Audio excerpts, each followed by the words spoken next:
Hello, everyone.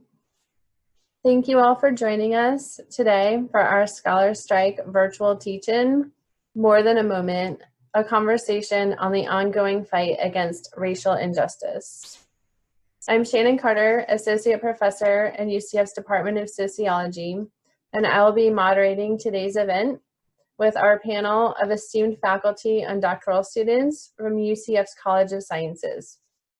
For those who are in the audience, please keep your microphones on mute. And if you have questions that you would like for the panelists to discuss, please post them in the chat. Thank you. So we're going to start with our organizer of this event, Dr. Jonathan Cox. Great, thank you, Shannon. I appreciate that, and thank you all as well to the rest of the members of this panel. This is really going to be a fantastic event. I've been looking forward to it for some time. Thank you all as well to everybody else who decided to show up and join us for this conversation. We hope you really get a lot out of this, and we do want this to be a conversation, as you can see in the chat, and as Dr. Carter just said. We'll have time for questions and things at the end. You can put questions in the chat box, and we'll be able to get to those, right? Because we want this to be a conversation. But yes, just to introduce myself a little bit more. So my name is Dr. Jonathan Cox. I'm an assistant professor in the sociology department here at the University of Central Florida. I'm in my 4th year teaching here. I am a race scholar. That's how I generally broadly consider myself. And that just means simply that I look at race as one of the most foundational and important aspects of our current social society. And so I approach all of my research really through the lens of race, right? How is race really important to, or how does race contribute to whatever it is that I'm looking at in the moment? And that would be one of the reasons why I think this is such a great panel, a great conversation that we're going to be having. So briefly too, what I would like to do is just give you all an overview of the Scholar Strike, right? So this event is in support of the Scholar Strike movement. And so for those of you all who are a little bit less familiar with what that is, what ended up happening was that following the shooting of Jacob Blake in Wisconsin by a white police officer, and if you don't remember that, he was shot in the back 7 times by a police officer. The subsequent decisions after that as well, by the NBA, the WNBA, to refuse to play in order to support and continue to protest against continued police brutality. Dr. Anthea Butler of the University of Pennsylvania tweeted that she would be down to strike in a very similar way as a professor. And there was a lot of response to this, right? A lot of positive response. So much so that another professor, Dr. Kevin Gannon of Grandview University, said that he would sign on to help her organize this event. It became this really, really big thing. Where they wanted people across the nation in higher education to pause their normal teaching and administrative duties for September 8th and September 9th to participate in a public teach-in, right, that were related to all these different topics, police brutality, racism, white supremacy, all these social issues that are happening right now. And so this discussion, as I said, grew out of that and is in support of this movement. And so just a little bit about myself as we're going to this, right, too. In terms of how I got to this space, right, like I said, I'm a scholar, a race scholar. I also consider myself to be an activist scholar, right? And I really wanted to be able to contribute to this movement as well. And so what I did as part of my own activist work is to help to organize this particular panel, right? I just want to do this. And so for me as a Black man in America, right, I'm sure a lot of you can kind of imagine some of the feelings and things that I might be having. This is something that I wrestle with every single day, right? I've had way too many experiences, so many that I can't even count. That are related to my identity as a Black man, right? From being feared by people in situations where they should have no reason to fear me, right? From people assuming that I don't belong in particular spaces, right? There are all these different things that continue to happen. And so on a daily basis, I'm confronted with these. I'm watching these things that are happening in the news. I'm going around living my life, and all this stuff is just, it's just a lot, right? And so for me, one of the main ways that I enact my own activism is through teaching. And so I thought this was just a really appropriate way for us to do this, right? To engage in continued conversation, to helpfully maybe shift ideas and thoughts that some people might be having, and to open a space up for folks to be able to talk about this, right? So that's just a little bit from me, and then we can move on to the rest of our panelists, and so you can get to know them as we continue this conversation as well. Thank you. Thank you, Dr. Cox. Good afternoon, everyone who's here and on YouTube. My name is Ashley Stone, and I'm a 3rd year doctoral student in the Department of Sociology here at the University of Central Florida, studying inequalities in education. So a little bit about this conversation. I think it's so appropriate to the point that Dr. Cox made. When we talk about systemic racism, when it is discussed, often there is no relationship made between what's happening in communities, what we see in the news, what's happening in the street, and what's happening in higher education. And unfortunately, systemic racism appears in higher education on an all too regular basis for people of color, among other forms of discrimination. So I appreciate the fact that this space has been created today for us to have this dialogue, and Dr. Cox for putting this together. Thank you.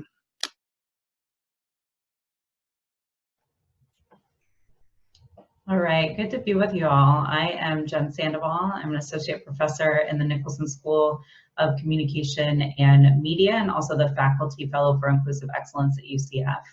And super excited to be here with my colleagues and our doc students to have this conversation. My entry point from the field of communication is really focused on how identity shows up in especially our learning and working environments. I really like to pick contexts that basically need to be burned down before we can fix them, which is education and healthcare, right? So those systems, not great here in the United States, and I'm particularly interested in those spaces and how identity impacts care, and especially intersectional identity across race, size, gender performance, disability, ability status, how all those things work together. And particularly from the perspective of how can we change the structures and the systems that we're in, because we just lack such imagination about what change is possible because we've been socialized into these expectations about what learning looks like, what a workplace looks like. And I think this particular moment brings into view for a lot of folks who have been able to not have to look directly at the systemic racism in a lot of our systems and structures in the US. And it's important, like Jonathan, I also think of myself as an activist scholar, and that is particularly a part of my teaching, the critical lens that I bring to my classroom and engagement with my students as well. So I'm really looking forward to chatting with everybody and engaging in some really important questions about this moment of reckoning and support for the Black Lives Matter movement right now. Hello, everyone. My name is Darius Lana. I'm a second-year doctoral student out of the communications department. I'm excited to be here. Hard to follow the ones that went before me, but just want to say that, you know, right now, I'm a bit exhausted, right? And I think we all are a good bit exhausted, and I can relate with Dr. Cox when he says, as a Black man, you know, just kind of seeing your reality on screen, on display, repeatedly is quite a bit to endure for this year, and then quite a bit to endure any year, any given year. But I'm thankful. I'm thankful to be here to have this type of discussion, to maybe be a voice and to share some thoughts about racial injustice and how we can come together and continue to advance the conversation. Because I do think, and I think this title is so well captured, I think this is more than a moment. And I have been inspired by the conversations I've been having with my students. I've been a part-time instructor for 5 years at University of Central Florida as well, at PR major. And I'm inspired by the conversation I'm having with my colleagues as someone who is Associate Director of Marketing Strategy in online education space. So my focus have been risk and crisis communication, with an emphasis on how we can make education more equitable, especially as we look at this year, particular with online education. What are we doing to make sure that we're having these type of conversations and advocating for and centering non-white voices in being able to speak about racial injustice in the online space. So pleasure to be here. Thank you so much. Hi, welcome everyone. My name is Debbie Griffith. I'm actually a fourth-year doctoral student here at UCF in the Sociology department. My research focus is I'm on the social inequalities track. So as a Black woman, a mother of Black children, I think this is extremely important. We're in, as Darius said, at times I feel a little overwhelmed, saddened that at this point we are still at this stage of racism in America. It's just very disheartening. I think this is a great idea. I was really inspired that, we're taking it on a academic level and making a stance and providing a safe space for students and scholars to really discuss what's happening. It can't be ignored anymore. My actual focus of my dissertation is the cultural significance of the talk within the Black community, which is very pertinent at this point, because it's almost like a generational recipe that, is very relevant. And unfortunately, it shouldn't be. We should be far past this. So like everyone said, this definitely cannot be a moment. It's got to be a movement. So I'm looking forward to it.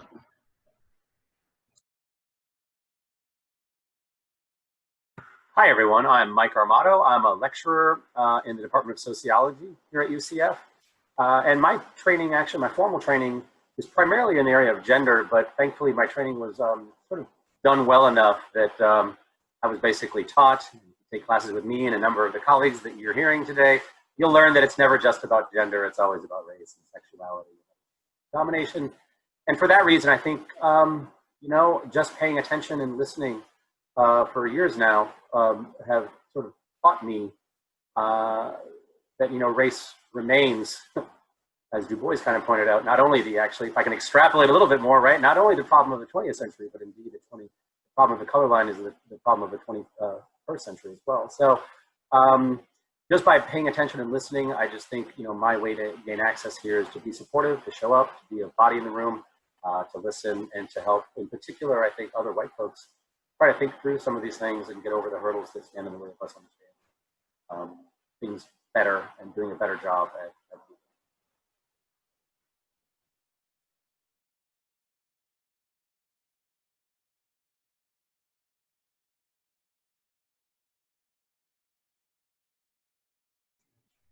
We had a little bit of trouble getting our final panelist into the room. Kenicia, do you want to go ahead and introduce yourself? Excellent, many thanks. So sorry for my delayed sort of entry. The thunderstorm is throwing off connectivity for some reason, but I think the thunderstorm is hopefully a positive sign that we'll have a great conversation. Hello, everyone. My name is Professor Kenicia Wright. I'm an assistant professor in the School of Politics, Security, and International Affairs here at UCF. My areas of research really center on the idea of sort of public policy, understanding policy preferences, disparities in policy outcomes, as well as social identity. So I study race, I study gender, as well as a concept of intersectionality, which I think is really important to this conversation that we're going to be having today, right? So how not only race and gender have separate effects on some of the different, occurrences we're seeing as far as racial inequality and social inequality and injustice more broadly, but how race and gender can interact to form really unique social spaces or unique types of social inequality for people in society. So I'm grateful to be able to contribute to this conversation in any way, and I think it's an important conversation to have. Definitely, to echo my sort of those who came before me, definitely more than a moment. We see these connections to historical legacies regarding race and inequality. Thank you, panelists, for introducing yourselves and your contributions. I want to say to the audience members, we do have some questions pre-prepared for the panelists, but if you have questions that you would like to ask, please post them in the chat, and I'll be adding those in where we have time. So just to get us started, we wanted to have a discussion about how what we're seeing today in the present moment connects to other historical moments in the United States. Dr. Cox, if you could start that conversation for us, please. Sure. And so, yeah, I think this is one of the things that I find myself speaking with lots of different people about right now, right? It's this idea about, is what we're seeing now really that much different from what we have seen in the past, right? And while that answer, there's some complexity in that answer, the short of it is no, it's not different at all, right? These conversations, right, particularly surrounding, the marginalization of peoples, right, particularly Black Americans, right, anti-Black racism, police brutality, all these different things. These are things that people have been talking about and fighting for decades, if not longer, right? They've continued to bring these things up. So in some sense, what we're seeing right now is just kind of a continuation of things that have been happening, right? And in many ways, also that really points to the fact that we probably haven't really solved these issues if we continue to see the same types of things happening, the same types of responses happening from folks, right? So one of the reasons why I said there's some complexity in this, right, is when we think about how in some ways this moment is a little different, I think the idea is one of technology. Technology is significantly different now than it was in the past. But then also, right, there's just something in the air now that I think a lot of us can feel in terms of how maybe lots of other people are responding to some of these moments. And that might be slightly different than what we're seeing in the past. But again, overall, we're seeing these things as being kind of the same, right? Again, so when we think about protests specifically, right, so we can just talk for a second about that. People are obviously now, a lot of the things that are going on, people are kind of divided in terms of whether they support these protests in support of Black lives or against police brutality or any other things that people are protesting right now. Some people support them, some people are against them. There's mixed reviews in terms of, is that the looters, is it protesters, all these different conversations that go on around this, right? And so when we think about these protests that are happening, what I think is so interesting now that really, I think, could highlight the similarities between now and past times the best is when we think about Martin Luther King and the Civil Rights Movement, right? And all the other leaders that were part of that Civil Rights Movement. I mentioned Martin Luther King, not because, again, we don't want to lift him up as, right, the savior of civil rights. There were lots of people, many women included, right, that we don't talk about that often, that were involved with that. I lift him up now because what people are saying, right, they love to bring up, particularly white Americans, right, really love to bring up MLK about in terms of how he did things, quote unquote, the right way, right? He was really engaged in these peaceful protests, and that was his advocacy, right? But the reality, however, and what that narrative masks is that Martin Luther King and all of the other civil rights protesters were talked about and considered basically the same ways that we see people being considered now, right? So if you think back to that time, right, some things that people don't know, 75% of Americans disapproved of what Martin Luther King was speaking about back when he was talking, right? He was denounced as an extremist. Does that sound familiar? Right, his famous "I Have a Dream" speech, right, the one that happened during the March on Washington, that was viewed as this kind of seditious act by many members of Congress, right? The FBI was involved in heavily surveilling not only Martin Luther King, but also this event, right? There were also newspaper articles that were coming out depicting these peaceful protests, right, as dangerous things that were happening, violent, destructive, right? So they were talking about those same movements the same way that we're seeing people talk about the Black Lives Matter protests and other protests that are happening right now, right? Folks are saying they're conflating people who are engaging in, maybe some more of the, again, quote unquote, we'll say negative acts, right, of looting and property destruction, right? They're conflating that with actual violence against people, right? They're not talking about the people who are actually committing these acts, right, and who those are, right? And so we can get into that a little bit later, right? But again, the idea is that this moment, what we're seeing right now, people are talking about it as though something that we did in the past or things that happened in the past were somehow different or better, when in reality they were exactly the same. And again, the reality of this is that those who are in power, really anywhere you look at it, they rarely want marginalized and oppressed people to protest in any way because it calls attention to the inequalities that are present, and it also helps to force change, right? That is the main reason you do protests. You don't do protests unless you want something to change or something to happen, right? And so it's really interesting when you start to see some of the parallels between right now and what we had in the past. And this particularly now that we're in this time where people are kind of glorifying the past in ways that really mask the realities of what was happening, right? I'd be interested to see what other people on the panel have thoughts about this as well, too.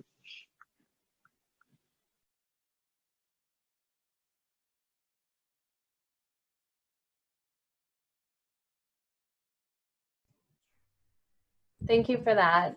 Our next question is, what can we do to add to the momentum of this moment and this current social movement for racial justice? I'll start with that one. Just to what Dr. Cox was saying earlier, one of the things I think about, or one of the things I've been thinking about, is looking at the parallels between the past movements and what is happening right now, and what was effective, what was deemed to be effective, who deemed it effective, and then also how can we add to that momentum, knowing that we've kind of, I want to say we've been here before, but we've been here before. So how can we make this moment different? I was having a conversation with a friend of mine, an older friend of mine, and she said, she has lived through the 60s, and she lived through the 80s, and she's lived through a lot of the other periods where a lot of these things were happening. And she said this one feels different. So I just want to echo some of the earlier statements, saying that she feels galvanized herself, and so then that was inspiring. And one of the things that when we talk about how do we add to the momentum, of this moment and the movement, is that technology piece that Dr. Cox was talking about with using your voice. And because of technology, I think everyone's voices are amplified quite a bit. Twitter, you can tweet organizations immediately. And what I've been doing is I've been trying to use my own platform to not even ask, almost demand change at this point, because I think the environment is such that you can do more than asking. And I think it's a little different than it has been before. And one of the things I did within my own organization is I said, let's audit, where Black and brown people are in the organization. Where are they in management positions? Because we know that it's hard to be what you cannot see all the time. So we start looking at internal audits of employees and where they're placed. And then we ask that changes, and then they do it immediately. Or that certain people step down so that other voices can be centered and heard. Other things that you can do is have conversations with. One of the things I've been doing is having conversations with friends. I know that that can be difficult at times, and depending on what you know about your family or your background, it can be a little contentious. But at least you provide them with your stance. And that's what I've been talking to some of my students about, is by having your stance, saying this is what I stand for, and this is what I will not stand for. It allows people around you to better understand, well, this is important, and this is why it's important. And some of the things that have been happening, what I've been noticing at the protests, is I'm seeing more people that don't look like me make their stance. They're making their stance online. They're making their stance with these protests. They're making their stance within these families. And you're starting to see a culmination of these things happen in a way that is propelling us forward, I think. I know, the rest of the panelists probably have some thoughts on that, but those are some of the things that I have been thinking about, and I'm seeing change. I'm seeing, so one of the companies I work for is Pearson. Think of the textbooks. And they've been around for a very long time. And we have an internal task force to kind of combat a lot of the things that they've been contributing to. And we are doing a review, top 100 titles of textbooks that we produce. We're doing a review to make sure that BIPOC authors are included, to make sure that certain language around sexuality, around gender, around race are, not only included, but centered. And this is something that they were around in the 60s, they were around in the 80s, and this is for the first time something that they're doing. So I'm seeing change, and I'm excited to hear what the other panelists have to say to kind of in the wake of the momentum here.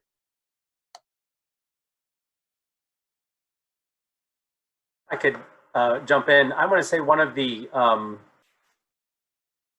I teach a course on social movements, and one of the things, if I could kind of echo Dr. Cox, is if we can look back and look at history and good history, and read the former movements and ongoing movements, we realize that this has happened before in a lot of similar ways. There's a lot of parallels, and we can learn from those movements about how to engage as well, right?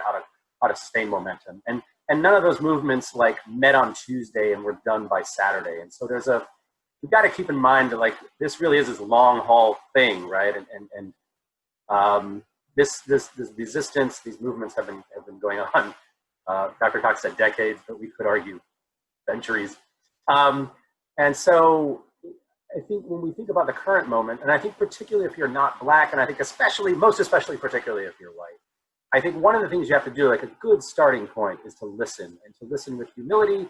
But I also think, as I tell my own students, like, look, when you hear something and you have this visceral, like, but moment, right? When you want to say, but, you got to stop, right? You got to check yourself. You got to stop for a second, right? Because you have to recognize that we have all been raised in a nation that has been organized around white supremacy, and have, like, to support white supremacy is not just about like an ideological commitment. It doesn't mean you have to be like burning crosses in your yards like the KKK has done. But it means also like an emotional support of it. And so I think what I always recommend is like we have to do some like very deep listening. Now be careful though, because that doesn't mean you're going to go to all the Black people you know and have them kind of educate you. That's not the goal. There's plenty of ways to listen, right? It's never been easier, right? Hop on Black Twitter, right? If you don't know what that is, look that up. Find Black produced media and read, right? And just listen. And sometimes it's a little snarky, and you know, if that's touching you in a certain way, you got to read, you got to think about that a little bit. And then by and large, I think then find ways of plugging in and, you know, commit your time and labor to organizations and movements. And that may seem like way out there and difficult to catch on to, but honestly, if you attend some rallies, you'll realize like who the players are, who the organizations are. Behind this sort of out there movement thing are actual local organizations, some of which were formed to support like Black Lives Matter, many of which have been around. They might be involved in housing, they might be involved, right? And so typically movements really are coalitions of different organizations that are already doing work around issues of police violence, around, again, housing, homelessness, pay equity, all kinds of things, right? And so you want to plug into those movements, and then when you go there, listen, right? And so not take up too much space, but devote your time, devote your energies.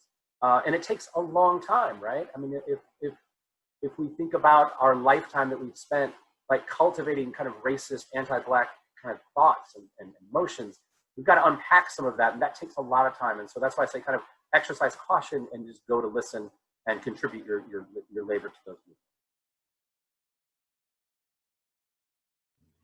And I'd like to briefly sort of jump in here, right? Not to reiterate the points that both Darius and Professor Armato have already mentioned, but I definitely think there's something to be said about the availability of information that has changed, right? There's a way that you can essentially turn on your computer and find out every example of racial injustice from sort of the time that people were able to keep track to sort of contemporary events. So I think similar to the points that they've mentioned, right?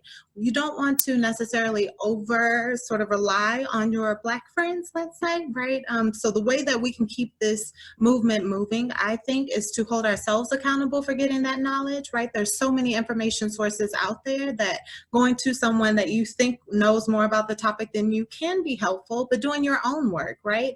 Going, read books, gaining knowledge, and then asking your friends questions. Okay, I read about this in this text. What does this mean? Or I read this newspaper report. What does this mean? Or can you add some context because I'm not really understanding, right? I think the shift in conversation is really benefited by the fact that we have so many outlets for getting information, right? This isn't something that's new. You can get that information relatively easily, right? Just by logging on to different websites, gaining insight on the experiences of others, and similar to their points, right? Just listening. Sometimes you don't have to be the expert or feel like you know everything. Just listen to the experiences of other people. And if it sounds like they're talking about an experience that you're not familiar with, or maybe you haven't experienced, listen particularly close, right? Because I think people are really feeling the momentum of this current moment and are being more brave and more willing to share their experiences. So that's sort of a thought I just wanted to add to the conversation.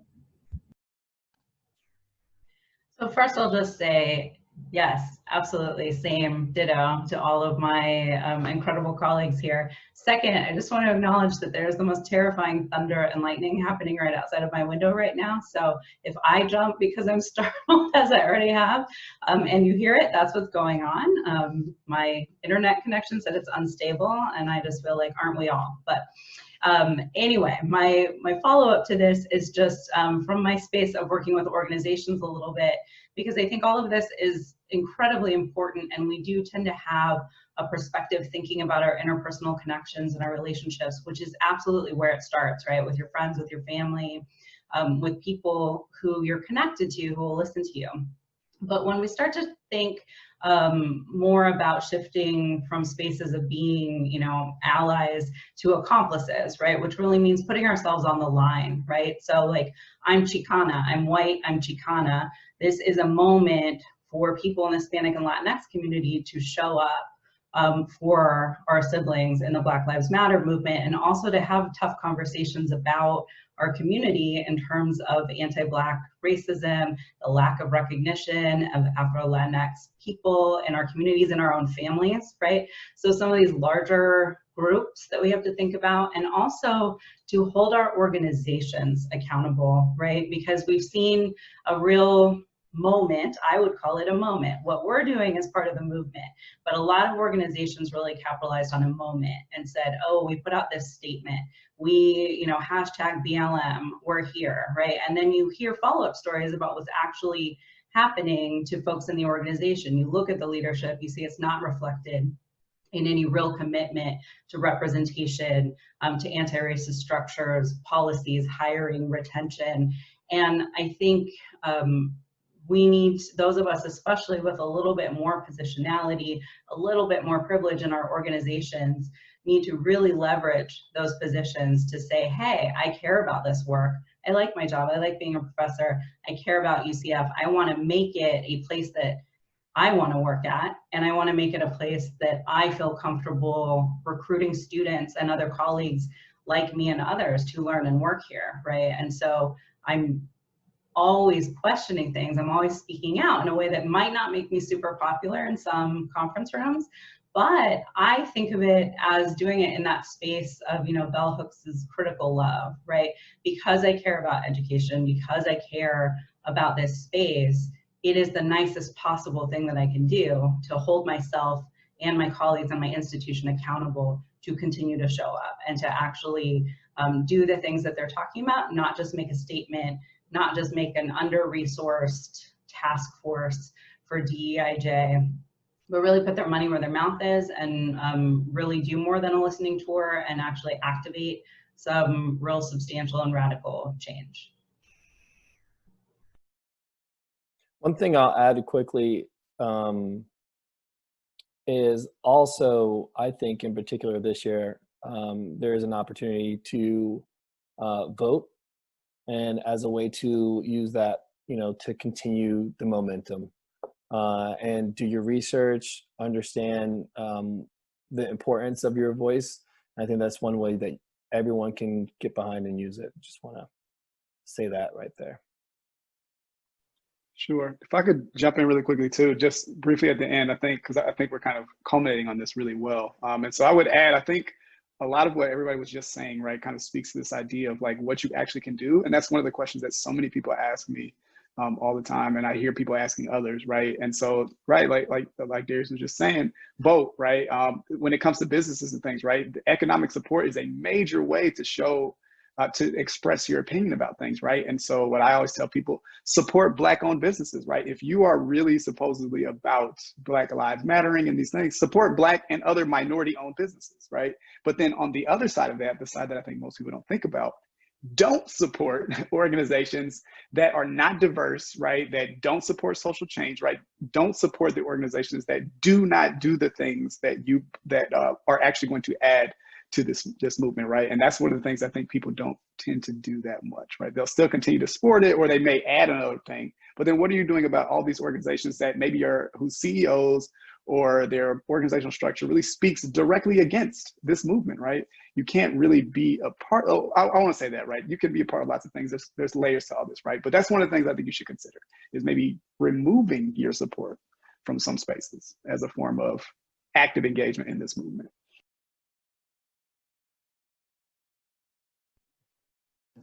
This is great. Thank you all for your contributions. So the next question goes in a little bit of a different direction. What about self-care?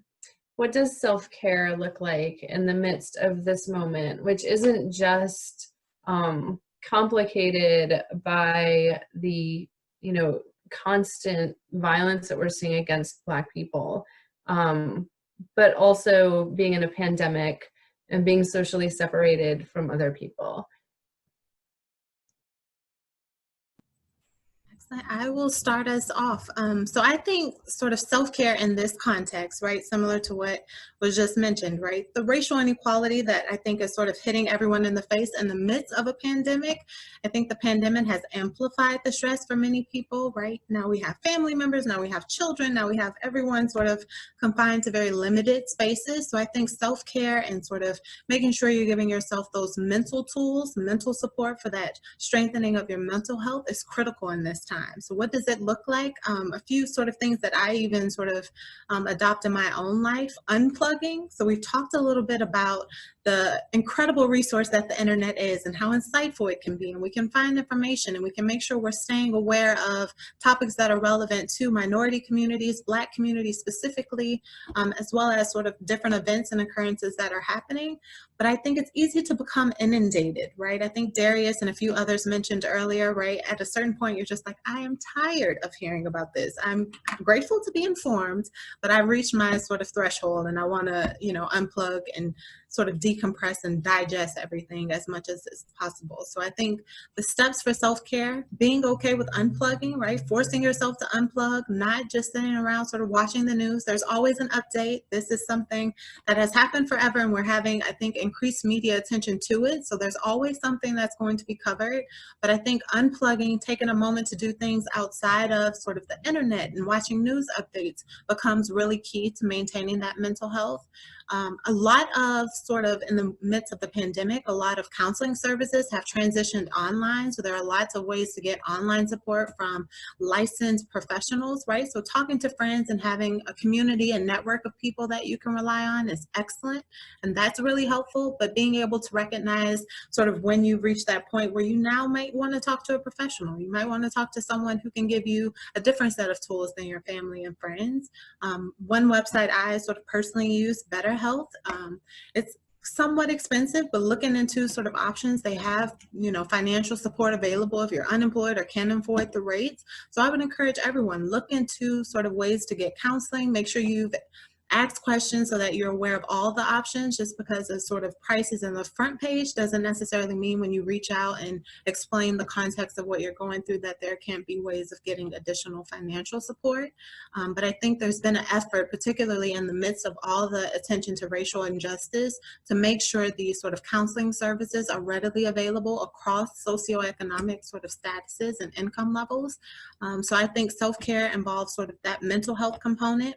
I think self-care, to an extent, right, once you're balanced and you're able to have conversations, it becomes very helpful to have conversations with people and to engage in discussions and to talk about the things that are going on and to get different perspectives.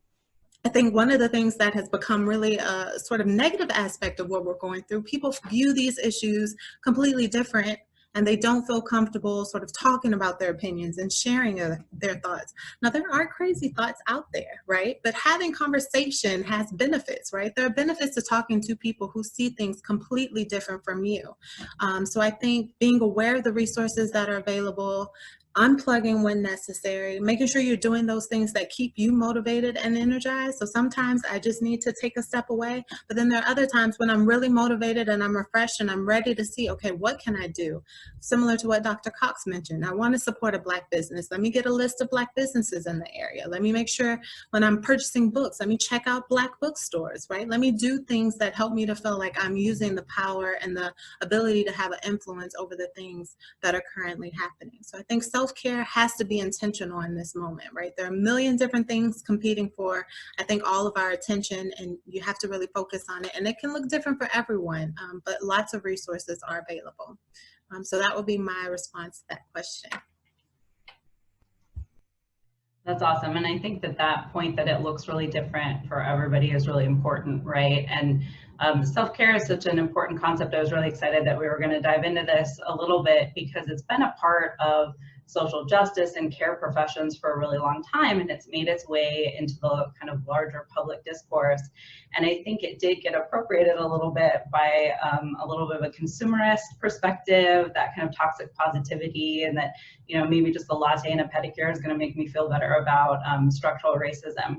That ain't it. That's not going to do it, right? And so there's a lot of activists that say, you know, shouting self-care at folks who are actually living under these oppressive structures and systems is harmful, right?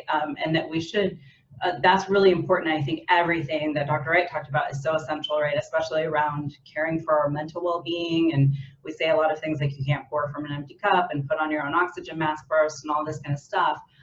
But I've been thinking a lot about, in the concept of community care, right, what it looks like to actually be a community of care, the concept of trauma stewardship, which is really thinking about the ways in which a lot of folks who do this work and people who care about these things have to hold space for their own trauma as well as others, right? And most people working in social justice and racial justice, or I should say a lot of us, are not professional healthcare providers, right? We're doing other kinds of work. But when you become a vocal advocate for these things, a visible space, a lot of people may come and want to share their stories, right? And everyone's stories are such a gift, and nobody owes their story to anyone. And so there's a real tension and paradox. But I think as a community of care, as people who are engaged in this movement, we can start to think about what does it look like to really be intentional about how we engage in this, and to really say to our community, to our peers, to our colleagues, to our friends, like, I really need to debrief this, or I really need to talk to you about this, but do you have the capacity to hear it right now, right? That we need to be asking ourselves and each other, what space am I in right now? And do I have the capacity to be a steward of trauma in this moment? Because so many folks, I think, you know, on this panel started by saying, listen, I'm tired, right? Like, yes, exhausted, right? And still showing up to do this teach-in with like literally the actual weight of, you know, the world and this country on your shoulders. And so we can model that for our students and for other folks, right? And this is definitely a like, say what I do, do what I say, not what I do thing, because I am so bad about setting boundaries and saying no, although I'm getting better. The idea that we ask for that space, and then on the flip side, we are honest about when we don't have the capacity, right? And when we say, listen, like, I want to be here for you, and I hear you, and I want to support you at this particular moment. I can't listen to another story. I spent too much time doom scrolling last night. I didn't sleep. My own, you know, wellness is really at stake. Let's figure out another time to do this. Let me connect you with somebody else, and really look at how we can continue to be that parable of the choir, right? That this is life's work, this is ongoing work, and the way we hold a really long note is some of us need to stop and take a breath sometimes, and everybody else keeps singing, right? It's not about everybody giving the same amount of energy at once. So those are some of the things that I think are important, because self-care and community care is really about restoration, right? It's about restorative time. It's about allowing yourself and others the space to grieve and to be angry, and holding space for that. And then really figuring out how we can connect across those things when we're ready. Yeah, no, I mean, I wouldn't say that I have a ton to add. I would start by saying that, similar to Dr. Sandoval, I struggle with this a lot. Like, this is something that I'm still actively trying to figure out how to work on right now, is this idea of self-care. What does it look like? How do I achieve it for myself? I think originally, you know, at the beginning of trying to figure some of this out, I would kind of get stuck in this idea that self-care needed to look a very specific way, that I needed to do it in the same way that other people are doing it. And that's not the case, right? Because I realized that nothing was changing, right? I was still very tired. I still wanted to just sit down and not do anything. And so, yeah, this is something that I really, really struggle with a lot. So I think for me, some of the things that helped, definitely the unplugging, right? So just sometimes you just got to let some of that stuff go, right? And make sure that you have maybe times in your day where you're just not. Sometimes I might take a whole week and just not watch any news program just because I need that space. I've also found that for me, one of the things that helps is really talking with other people who are engaged in this fight, right? Particularly folks that you can be your total unadulterated self around, right? People that 100% understand you and you don't feel like you need to put on a pretense, right? And so if I think about personally for myself, right?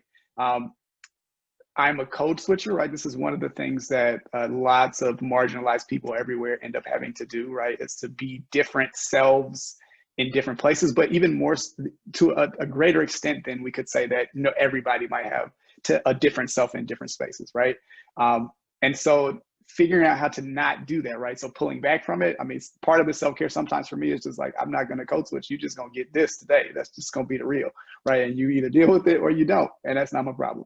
Right. And so learning how to do that, but I also know that is a privilege in some areas, right? Everybody can't do that everywhere. So finding those spaces where you can be around people who allow you to do that, because code switching takes a lot of mental and emotional strength and effort to be able to do, even though we all kind of get to the point where we do it without thinking about it.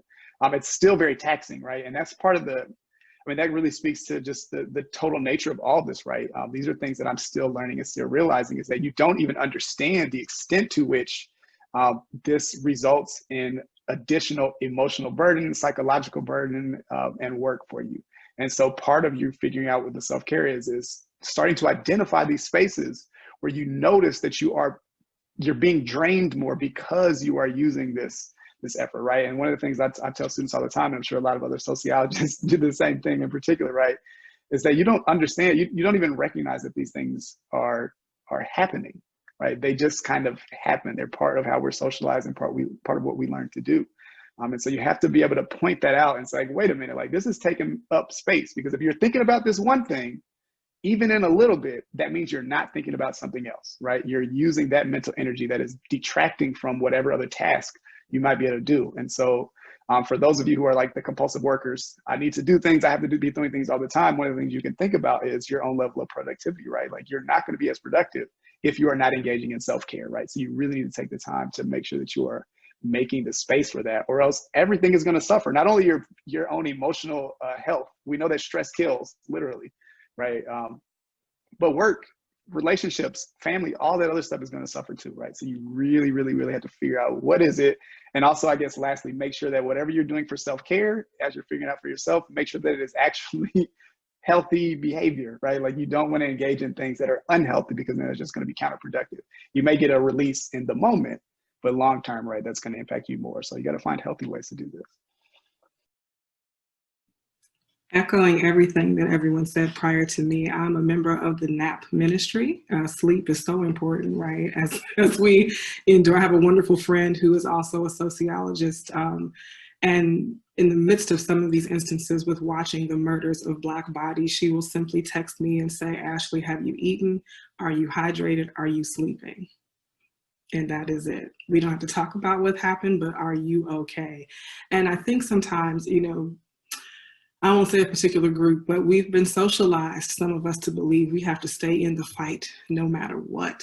And I don't think we need to all the time, you know, to the point that Jen mentioned, Dr. Sandoval mentioned of, you know, the chorus, you know, we don't have to stay in it. And so I think that as much as I am trying to, as I'm going on this journey, as much as we talk about, Veronica has it in the chat, as much as I'm talking about Black pain, I want to experience Black joy, and I want it to be a dream, right? So I paint, you know, I dance, I live alone, don't judge me, you know, but I have salsa parties, right? I have Zoom. I mean, I think there has to be a way to, especially right now with physical distancing, having some sort of human connection with people, and having, you know, spaces even with my family where we may not talk about the recent murder of a Black person, but we're talking about, hey, what did you make for dinner? Well, I can make sweet potato pie better than you. You know, how do we have laughter? How do we have intentional joy in the day? Because that is just as important. And it doesn't mean that we're negating what's happening in the world, but staying in that space is not always the healthiest thing for us, to the points that other panelists have made. And so for me, prioritizing Black joy right now is the top priority in the midst of everything.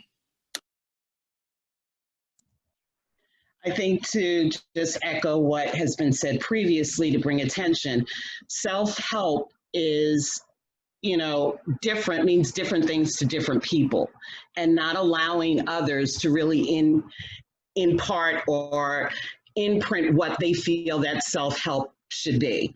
I know in the Black community, historically, typically we don't go to therapists. They, good, bad, or indifferent, that was just really not necessarily something that was looked upon. Now, fortunately, some of us do, but just acknowledging that it looks different and that you don't have to fit into this compartment to be able to really understand what that self-help for you is. Like with Ashley, she wants to salsa and make, if that's her way of decompressing, or if mine is, sometimes like Dr. Wright said, I just have to disconnect. It doesn't make me any less involved in the movement. It doesn't make me any less passionate, but I need a space where I need enough. I need to just kind of walk away from it and not feel guilty because I've had to do so. I don't have to defend why I'm doing it. So, really bringing to the forefront that it's going to look different for other people, and whatever is going to bring you that joy and bring you that peace in that moment is what you need to embrace. And don't let that be defined by what others think you should do. Thank you all for that. Before we move on to the next topic, I have a question from a student that is related to this. This is a future race scholar, and their work is taking such a mental toll on them that they're considering moving to another country because of the stress and the frustration in the United States. And it sounds like they maybe feel a little guilty. Their question is this selfish? Is the work I do is meant to help the fight against the things I want to run from? So if anybody wants to pick up on that before we move on.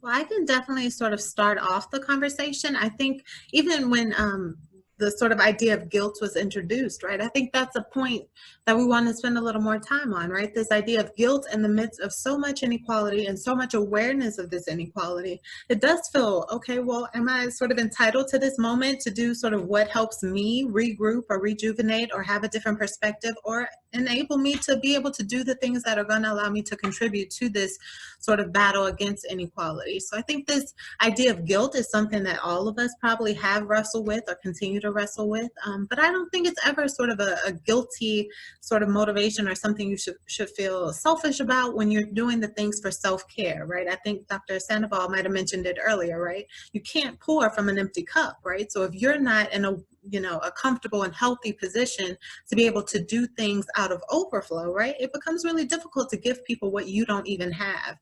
So I don't think sort of feeling guilty or feeling like it's a selfish decision should influence your decision, right? I definitely think it becomes overwhelming, right? Because we're in essence surrounded, right? So I mentioned in the introduction, I study this idea of intersectionality, but as a Black woman, that's also my lived experience, right? So it's like, if I'm doing research, here's intersectionality. If I'm living, here's intersectionality. It's like, at what moment do I have that break so that I can have, a renewed perspective to be, my best at both? So I definitely don't think it's a sort of a decision that you should, weigh guilt or feel sort of selfish, because you have to be good to be able to put your best research forward or to contribute to this fight in the way that you're uniquely gifted to do so. So don't let guilt and selfishness, I think, try not to let those things creep in, because they can make the decisions really complicated. You're entitled to doing what's best for you. And I'll just add to what Dr. Wright's saying really quickly here, just because when I hear the word selfish, I think so quickly about all the ways that I think a lot of BIPOC, but definitely women of color and white women, are socialized to believe a lot of our behavior is selfish if we're putting our own needs first. And we've also been gaslighted into thinking that we don't actually know what's best for ourselves, right? And this whole idea of understanding that we are experts in our own experience, we are experts in our own internal space, And we can make decisions about that maybe other people will judge in a problematic way. That is their problem, but also that it's really easy to say that, especially when some of us come from cultural spaces where you're just so expected to put the needs of your family ahead of your own, or even in a lot of our workspaces, we're expected to put the work ahead of ourselves, right? Like the work matters so much, just keep going for now. You know, it's a marathon, we gotta make it work. If you really cared, you'd stick in it. And all of these are messages we get from so many different sources. And it's a both and. There can be a lot of pain because of those messages, right? But there can be a lot of really important decisions that we make to actually center our own well-being and center our own care in that choice. And so I just want to validate both, that it's like very hard to make those choices and not feel that way, but it's really important when we have the opportunity to question some of those messages that we've internalized that are actually causing us to sacrifice ourselves on the altar of whatever, right? The altar of racial justice, the altar of, you know, our family, whatever, that's not actually serving anybody else either, to some of these other points. If I could, I want to jump in for a second and just think through, I totally appreciate that everyone is going to work through self-care differently, but I think we have a responsibility to each other, and I think we need to do so in racially conscious ways. We need to fight for policies that allow people to take time to take care of themselves. I don't have to know why a colleague wants to take the day off or the week off or whatever, but I think we have to have like policies, and we can fight for those kinds of policies, which ostensibly look race neutral, but likely will have decidedly like positive racial implications and gender implications, frankly, right? And so I think we can fight for those kind of things and that we would benefit, no matter who we are, we would benefit from. But I think they might have a disproportionate effect among those who are sort of most pointedly, you know, kind of at the crossroads of these horrible things that are happening. And I think for those of us who teach, or if some of you are going on to be teachers, I think we need to treat our students, but also our colleagues in any workplace with similar care and concern, right? So not just in academic settings, but to appreciate and have sort of a compass of, a radar of what's happening in the world. And so you can't expect, I've been at meetings, right, where I think, should my Black colleagues even have to be here today, given what the hell just happened, right? And so can't the rest of us just make this work right now, right, without them having to feel like they have to be like on today? And I think we can do so much better. And again, just kind of support policies that let people, without an account, they don't have to give their whole life story, right? Just protect their privacy, let them have the time, and just come back when you're ready, kind of a thing, right? And I have full faith that they would come back when they're ready, right? I don't have some sense that they're just going to go off and be wacky. And those policies, by the way, should not affect them materially, right? So if they take time off, they should still be paid. So I think like so much, I think, of working people, they can't take care of themselves because they can't afford to take care of themselves. It can't be punitive, right? We have a policy, but you don't get paid, which sucks if that's a policy, right? So you have to really be thoughtful about that.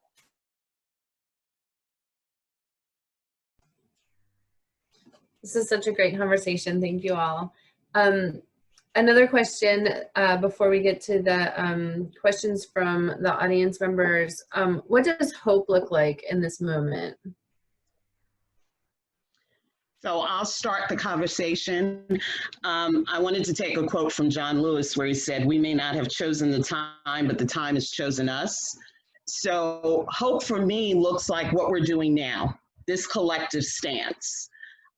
Being able to have a space to sit and discuss and sometimes agree to disagree on you know, what we feel about what's going on. Being able to say as a Black woman, it doesn't make me, because I am pro-Black, does not make me anti-white. It doesn't make me part of the problem, and being able to own that. Seeing that it's not on just a local level or a national level, that, you know what, Black lives matter on a global level, and seeing the diversity that we have, this momentum has picked up of not just Black people or people of color, diversity in race and ethnicity and religions, and really seeing that people are starting to, you know, pull back the veil and get it. That, you know, and I can't remember specifically, but they're coming for, you know, they're coming for one race. That does not make it that they're, at some point, it's going to affect you, because people that are that systemically racist are not satisfied. It's like a monster that continues to be fed through hate and diversity. So where this is a very much a Black Lives Matter movement, it's going to spin off, if not curtailed, into other things, other races, other religions, and we've seen it throughout history. So my hope is, you know, what hope looks like for me is this collective that has happened.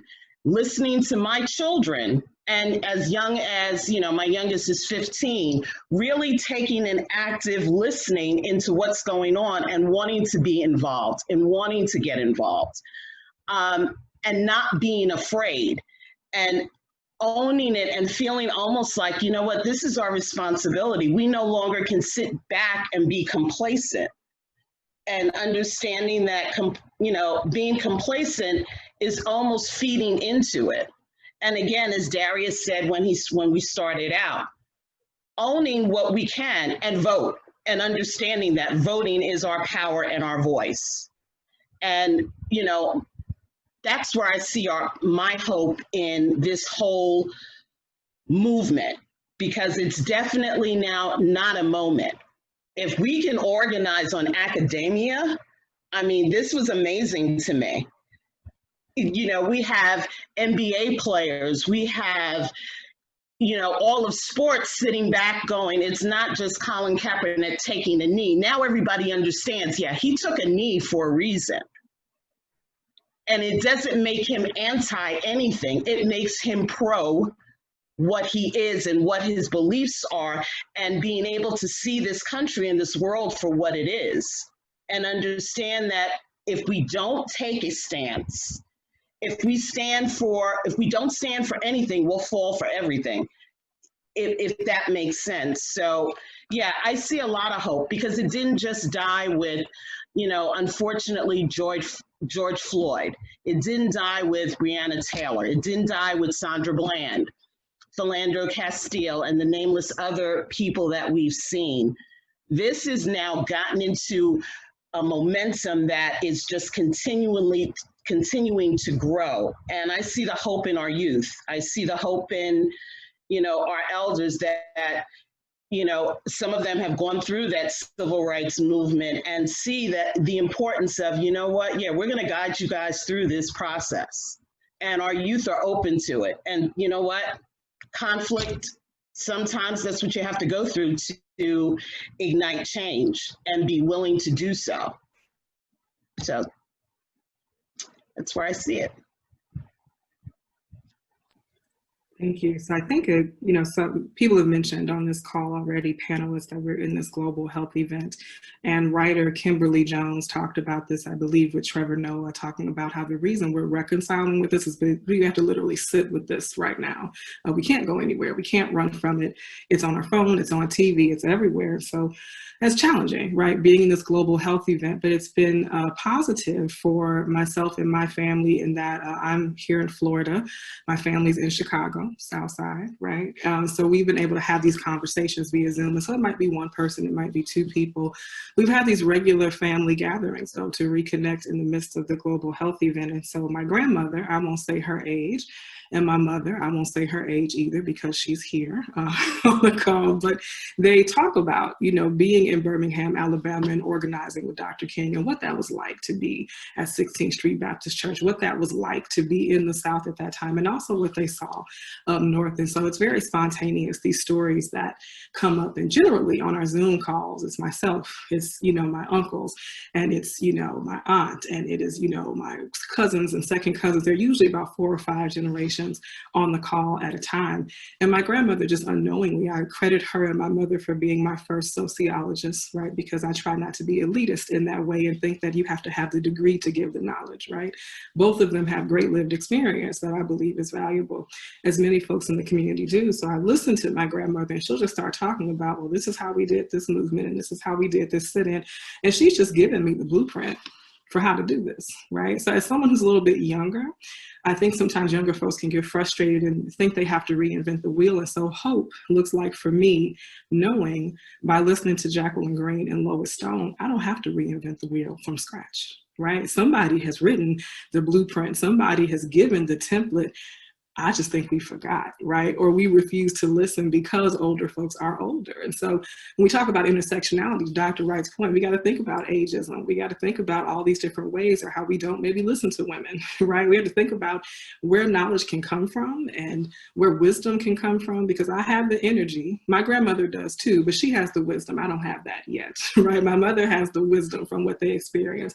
So I think what's hopeful for me, and there have been many moments where I have not felt hopeful in the midst of everything going on right now, is listening just to family and knowing that I don't have to rethink this whole thing alone, and no one else does. There are folks still living right now who've done this work and who continue to do this work that we can pull from and who are willing to share the knowledge. And while I'm very careful to not re-traumatize family members, because what they experienced in Birmingham, Alabama was horrible, things we can't even imagine happening in our lifetime, even though these things are still manifesting in different ways and sometimes similar ways, it's wonderful for me to know I can just call grandma if she feels like it, and if I'm really nice to her, you know, that she will just give me this insight that I haven't gotten in any educational system I've been in, insight that I haven't gotten from any textbook. She is giving me the blueprint for how we're going to resolve this, and that is hopeful for me.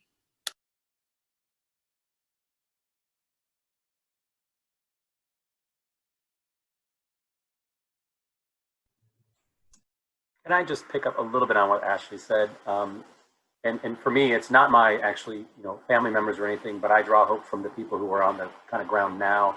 The mutual aid networks that you see playing out across the United States, even globally, right, in the midst of this crisis, this pandemic, it's directly related to like the movement for Black Lives. There's some great stuff happening, and the folks in those taking part in those actions have a long history, and they're kind of connected in the way that I think Ashley was talking about, with longer, what we talk about in social movements as like repertoires of protest, right? People have these repertoires of actions that are not lost to history, as it turns out, but it is a knowledge that's been kind of subverted and kind of erased and hidden, at least from like mainstreamy kind of white-centered discourse, right, from discussions and media accounts. But what happens on the ground in these local communities is actually pretty phenomenal. And thankfully, as Dr. Wright kind of talked about, you can find what people are doing by jumping on the internet and see what kind of actions people and that gives me hope. And I'm old enough now that, I'm virtually 50. And so it's almost weird to say that, but there is a way that there is this shift that it does seem like there is this almost ethos and a broader understanding. Like if you had told me 15 years ago that CNN would be talking about institutionalized racism, I'd be like, oh, come on now, that's not really going to happen. Now, we were teaching it in sociology and related fields, the social sciences. But by and large, unless you were a specialist or in those fields, you wouldn't hear that. And that we are doing that is a direct result of the collective action, primarily of Black folks, but also plenty of folks in support of the movement for very good reasons. There's one thing I can, like, how does social change happen? People act collectively. That's the answer in history. There's the answer on the test. People fight back and they act collectively, and if they do it sustained and long enough, depending upon the external conditions, it works, right? Not always exactly as they wanted, but it does work. And so, I draw hope from that. And it's not a naive hope. It's not a naive thing like, oh, it's just all going to go away. But it is a hope that, I don't know, there's something about seeing, I think people are, like their default setting is like democracy and care for each other. And if you pay attention, you can see that playing out in the streets among precisely the people that are being vilified in media accounts and in certain quarters of the internet and whatever. But there's very good things happening in the world. And for me, that provides some degree of hope. And frankly, those are the smartest people going, so we need to listen to them. So I think, as I was saying earlier, listen to those folks, because I think they're the best hope we have.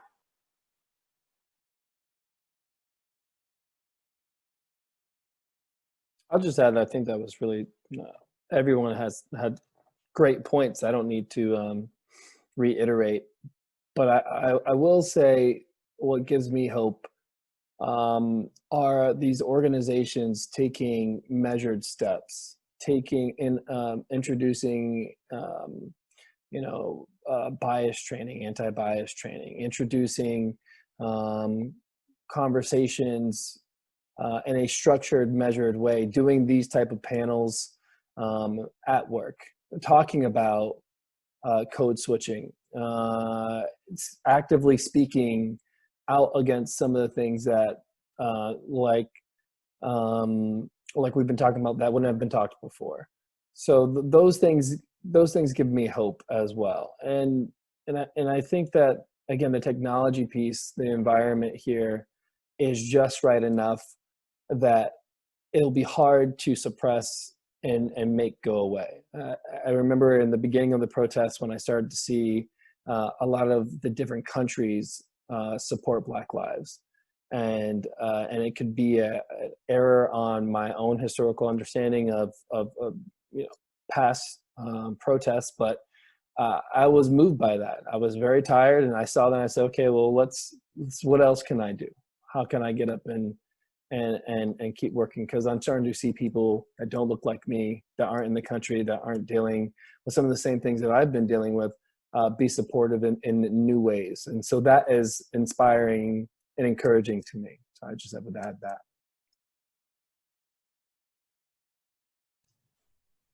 Great, thank you all. So I have a question that a couple different audience members have sent and articulated differently, but I think what they're really getting at is intersectionality within the Black Lives Matter movement, particularly women, youth, sexual minorities, gender identity minorities, white allies, or other racially minoritized groups who are allies with the Black Lives Matter movement. Can you all talk about that? Just sort of diversity within the movement.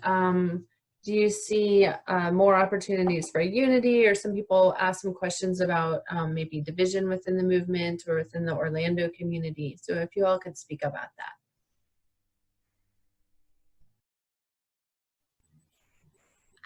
I can start us off on this sort of topic. So I'm wearing my shirt that came just in the nick of time, Black Women Matter, right? I think a timely sort of way of pointing that out. But to your point, right, I think when we think about the experiences of Black people as it relates to racial injustice and police brutality, there is unfortunately a history of sort of attention really being centered on the Black male experience, right? So Black males who are the victims of these, atrocious sort of, murders and killings and sort of unjust treatment in the criminal justice system. There's far less attention given to the Black female experience, but this is a great question because I think it's something that exists, right? Black women are also incarcerated at really high rates, are often commonly subjected to police brutality, right? And suffer racial injustice, right? That intersection of race and gender becomes really important, but I do think it's an under-discussed area when we're talking about these sort of dynamics in which racial injustice shapes experiences, right? So the idea of intersectionality was coined by, right, Kimberly Crenshaw around 1989. But prior to that, we have women going back, all the way back to sort of Anna Julia Cooper and Sojourner Truth, right? Ain't I a Woman, right? The entire sort of premise of this body of work, and similar to what Ashley was mentioning, right? The stories of our aunts and our grandmothers and our great-grandmothers. These are legacies of this sort of uniqueness, that's sort of this unique social experience that's influenced by race and gender for Black women. And I think it's doesn't receive a lot of attention, but I don't like sometimes, this sort of idea of Black Lives Matter versus sort of giving attention to Black women. To build on the sort of last question, right? What gives me hope? What gives me hope is we're still talking about Breonna Taylor. We're still talking about sort of this reiteration of Sandra Bland. We're still, mentioning Atiana Jefferson and Black women who have been subjected to violence and died under very suspicious, circumstances. So that gives me hope that we're giving attention to this experience, but it doesn't necessarily have to be juxtaposed with the sort of Black lives, attention to Black, the racial injustice that Black people more generally face. And I'll just add to that point that I think the increased visibility of the act of violence and murder of Black trans women has been really important in this particular moment, because that also is not new, right? But we have had some serious issues with the erasure of trans and gender, non-binary gender and genderqueer folks in communities of color for a long time. And so we've seen more attention. We still have a lot of work to do, in our communities of color in terms of that, a lot of work to do in the movement to make sure that that does get centered when it's needed, and that we do start paying attention to the increased risk for trans folks out there. And I think that I'll just also add, because I do a lot of trainings for groups in organizations of just white majority employees, and we talk a lot about, showing up, and I always tell people, I say, welcome, you're late, but we're glad you're here, right? And like, that's maybe kind of a, maybe not the nicest thing to say, but for a lot of folks, there is this real working through maybe a sense of guilt that they haven't been more aware of this previously, some shame associated with not showing up, because this isn't new, especially for, generations who maybe did show up at a particular moment, or younger generations who just really thought it was over, right? Who just, for some reason, really got taught this lesson that we were in some kind of post-racial society, and really believe in those inherent, entrenched narrative myths about the United States, right? That are really about merit and pulling yourself up, right? And I think that, again, this is a both and. Like, you can feel that and work through that and still show up now, because it's never, when I say you're late, it's mostly just to remind us that this has been going on forever, but it's actually never too late to show up to this. There's always work to do, and I think we are seeing that. But I also think it's important to remind folks not to center allyship in this fight, right? We center the experience of people who wake up every day and have to see people who look like them being murdered in the streets with witnesses, right? Like, the idea of centering the experience of somebody who feels guilty that they didn't really realize what was going on is the wrong move, because we talk a lot about how difficult these conversations are. I can't wait for the day when people say, it's not difficult to talk about white privilege, it just is, right? Like, that's just the way that it is. It's not hard. You know what is hard? Waking up every day to the murder of Black and brown folks, to the caging of Black and brown folks in this country, right? And so I think we have some room to go, but there's a lot of spaces for people to show up across identities the way that people are pointing out. I didn't answer the question about hope because I'm not known for my optimistic perspective, but I did note that optimism and hope are different when we were talking about this. And I think that while I don't have a lot of optimism, my colleagues on this panel, my students in my classes, somebody mentioned in the chat, the people who are showing up who didn't before, who are deciding to change that now, that is reason for hope. Sure. I know we're, obviously short on time or past time, whatever. But just to add to this, in terms of the diversity within Black Lives Matter, right? I think one of the things that's important for people to recognize, particularly those who are just learning a little bit more about it, is that Black Lives Matter, again, really is about this. It's a movement, right? And I think one of the mistakes that people make is that they hear Black Lives Matter, they see, a group of people protesting in a certain place, and they're talking about Black Lives Matter. And then they think that everybody that utters the word Black Lives Matter or writes it on a sign or does anything is all part of the exact same thing, and they're the exact same people. And that's not necessarily the case, right? We have a broader movement for Black lives. We also have Black Lives Matter, this kind of foundational organization that was started, right, by Patrisse Cullors, Opal Tometi, and Alicia Garza, right? So there's that, and then there's also then these really grassroots movements that Black Lives Matter that exist in various places, cities, jurisdictions, states, all over the world, right? All of these things. So there's a lot of diversity in that sense in terms of what Black Lives Matter is, what they're doing, and what it represents, right? It's a representation of this larger movement, but it's made up of all these little bits and pieces and parts of different people doing different things, right? And so I think one of the biggest mistakes that people can make is to assume that everybody, again, that says Black Lives Matter, has BLM on a shirt or hat, are part of the exact same thing or should be viewed in the exact same way. That's not necessarily the truth, right? You got to be a little bit more expansive. I just want to quickly add, one of the things that I've done and what I've encouraged my brothers, my other Black men to do is to reach back and to support Black trans and to support Black women as a means to lift up what could be gaps in the BLM movement. And I think that has gone well to make sure that you're advocating for Breonna Taylor, advocating for Black women, advocating for Black trans lives, because that is I have come to understand that those are spots that can be overlooked, but are crucial and extremely necessary.